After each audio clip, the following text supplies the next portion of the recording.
It's Wednesday, December 2nd, 2015, and this is What Did I Miss, the show that finds everything that was interesting on the internet today so that you don't have to. I know I say it at the beginning of every show, but honestly, the only way for this show to grow is if you share the video with all of your friends. So if you like what you see here, please subscribe to the channel if you haven't already, and please, please, please share the video with all of your friends. Without further ado, let's do this. A Michigan man is facing felony charges of jury tampering because he handed out pamphlets. I know what you're thinking. What could possibly be on these pamphlets that would constitute jury tampering? Well, the papers were handed to jurors outside of a county courthouse and had nothing to do with the case that they were presiding over. In fact, the only information that was included on the papers was information about jurors' rights, including the jury nullification law, which is not typically covered in jury instructions. It's the jury's right to acquit a defendant if they believe the law to be unjust or immorally applied. The charge carries a potential 5-year jail sentence, $10,000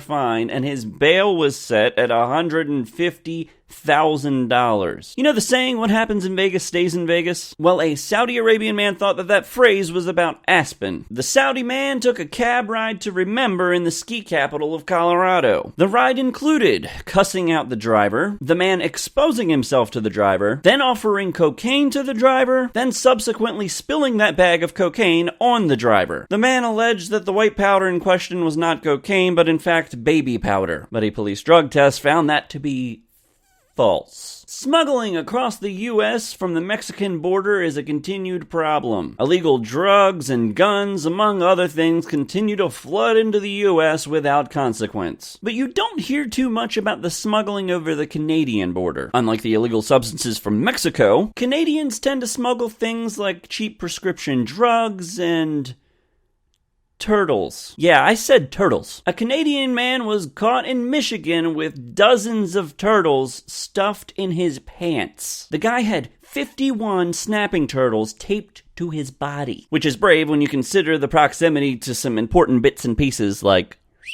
Mark Zuckerberg, the creator and owner of Facebook, made a surprising announcement yesterday after the birth of his newborn daughter, Max. Mark Zuckerberg and his wife plan to give away 99% of their shares in Facebook, which is valued at $45 billion, that's billion with a B, within his lifetime. The giving starts with a pledge of $1 billion for the next 3 years, but it's not entirely surprising, as the couple already signed the giving pledge, which is a pledge that other billionaires like Bill Gates have made to give away the majority of their earnings in their lifetime. And that's all I have for today. If you'd like to learn more about anything I talked about, links are in the description below. Be sure to subscribe if you haven't already, and please share the video with all of your friends. And as always, I'll see you next time when you ask yourself, what did I miss?